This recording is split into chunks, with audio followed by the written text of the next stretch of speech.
আশা করছি সবাই ভালো আছেন। ওয়েলকাম টু আক্তার, আমি আক্তারুজ্জামান আপনাদের সাথে আছি। চলুন আজকে আমরা একটি খুবই স্ট্যান্ডার্ড ম্যাথ সমাধান করব। দেখুন বোর্ডে একটি ম্যাথ লিখে রেখেছি। সেটি সাধারণত আমাদের এই ধরনের ম্যাথ এর ভাষা বুঝতে কিন্তু একটু কঠিন লাগে। সমাধান বুঝে যদিও আমরা আত্মতুষ্টি হই, কিন্তু আদতেও মানে 100% বুঝেছি কিনা সেটা নিয়ে সন্দেহান হয়। চলুন তাহলে আমরা দেখে নিই। তাহলে একটি কোণের সম্পূরক কোণ, একটু খেয়াল করুন। একটি কোণের কথা বলা হচ্ছে তার সম্পূরক কোণ। ওই কোণের সম্পূরক কোণ যা হবে সেই কোণ তার পূরক কোণ। তার বলতে কিন্তু ওই একটি কোণ বলা হচ্ছে। এই তার পূরক কোণের 3 গুণের সমান। কত গুণ হচ্ছে? 3 গুণ হলে ওই কোণের পরিমাণটি কত? এই যে প্রথম যে কোণের কথা বলা হচ্ছে ওই কোণটির পরিমাণ কত সেটি আমাদেরকে বের করতে হবে। তাহলে ভাষাতে যেভাবে আসে সেভাবে আমরা একটি ইকুয়েশন ফর্ম করে জাস্ট ক্যালকুলেশন করে ম্যাথটির সমাধান করব। চলুন তাহলে দেখা যাক একদম বেসিক সমাধান।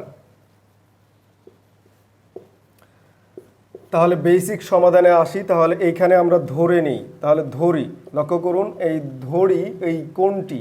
তাহলে এই যে একটি কোণ, সেই কোণটি আমরা ধরে নিব। তাহলে কোণটির পরিমাণ সেটি আমরা কত? এক্স ডিগ্রি ধরে নিলাম। ওকে, এখন এক্স এর মান যা আসবে সেটি আমাদের উত্তর হবে। এখন চলুন তাহলে প্রশ্নে যা বলা আছে সেই অনুসারে আমরা সামনের দিকে ধাবিত হব। এর সম্পূরক কোণ মানে কি? দুটি কোণের সমষ্টি যদি 180 ডিগ্রি হয় সেটি সম্পূরক কোণ। তাহলে 180 থেকে যদি আমি এই কোণটা বাদ দিয়ে দেই তাহলেই তার সম্পূরক হয়। 180 থেকে যদি ওই কোণটা একটা কোণ বাদ দিয়ে দেই তাহলেই তার সম্পূরক কোণটা আমরা পেয়ে গেছি। এই সম্পূরক কোণের সাথে আমরা পূরক কোণের একটা লিঙ্কেজ আমরা তৈরি করব, একটা ইকুয়েশন তৈরি করব। তাহলে তার মানে হচ্ছে ওই কোণটার এই তার পূরক কোণ। তার পূরক কোণ মানে কি? এই একটা কোণের পূরক কোণ মানে হচ্ছে 90 ডিগ্রি। দুটি কোণের সমষ্টি হচ্ছে 90 ডিগ্রি হলে তাকে পূরক কোণ বলে। তাহলে আমি যদি এই যে কোণটি 90 ডিগ্রি থেকে যদি আমি কোণটি বাদ দিয়ে দেই, অবশিষ্ট যা থাকে সেটি তার পূরক কোণ। এই পূরক কোণের 3 গুণের সমান। এই সম্পূরক কোণটা এই পূরক কোণের কত গুণ? 3 গুণের সমান। আমি এটাকে কত গুণ করলাম? 3 গুণ করলাম। তাহলে এই 3 গুণের সমানটা হচ্ছে এই সম্পূরক কোণ। তাহলে আমরা এখন ক্যালকুলেশন করে এক্স এর মান আসলেই আমাদের উত্তরটা চলে আসবে। চলুন তাহলে এক্স এর মানটা আনা যাক। তাহলে এইখানে 180 যা আছে তাই রাখবো। 3 নং 27, তাহলে 270, আর হচ্ছে এখানে 3x আমরা এই পাশে নিয়ে আসি। তাহলে 3x এই পাশে নিয়ে আসলে আর এইদিকে x আছে 270 আর এইদিকে হচ্ছে 180 আমরা বিয়োগ দিয়ে দিই। তাহলে এবার চলুন ক্যালকুলেশন করা যাক।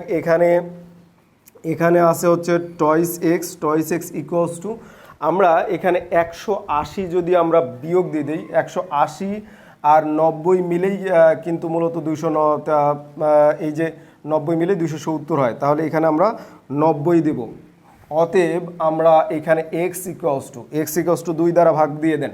2 দ্বারা ভাগ দিলে আমরা জাস্ট এখানে 2 দ্বারা যদি 90কে আমরা যদি 2 দ্বারা ভাগ করি তাহলে কত পাবো? 45 degree will be the answer. এখানে খ উত্তর। তাহলে দেখুন জাস্ট হচ্ছে এই যে ভাষাটা বোঝাই ব্যাপার, আর তারপরে তো ক্যালকুলেশন নিজের মতো করে প্লাস মাইনাস এদিক সেদিক করে আপনারা নিজের মতো করে সমাধান করবেন। তো এই ধরনের ম্যাথ যখনই আপনি পাবেন যে ম্যাথটা হচ্ছে আপনার আন্ডারস্ট্যান্ডিংয়ে কিছুটা হচ্ছে বাধা প্রদান করছে, সেই ম্যাথটা নিয়ে একটু বেশি সময় ধরে প্রত্যেকটা ভাষা বুঝে বুঝে নিজে করার চেষ্টা করবেন, rather than from the book. বই থেকে সমাধান দেখে আত্মতুষ্টি নেওয়ার চেয়ে নিজে একটু সময় দিয়ে আন্ডারস্ট্যান্ডিং করে ফুল স্যাটিসফ্যাকশান নিয়েই তারপরে সামনের দিকে ধাবিত হবেন। দ্যাট মিনস নেক্সট ম্যাথটা করা শুরু করবেন। আজকে এই পর্যন্ত রাখার আগে রিকোয়েস্ট করব এই পেজটি ফলো দিয়ে রাখবেন এবং ভিডিওটি শেয়ার দিয়ে আপনার মতামত জানিয়ে আমাদেরকে উৎসাহিত করবেন। আল্লাহ হাফেজ ফর টুডে। আসসালামু আলাইকুম।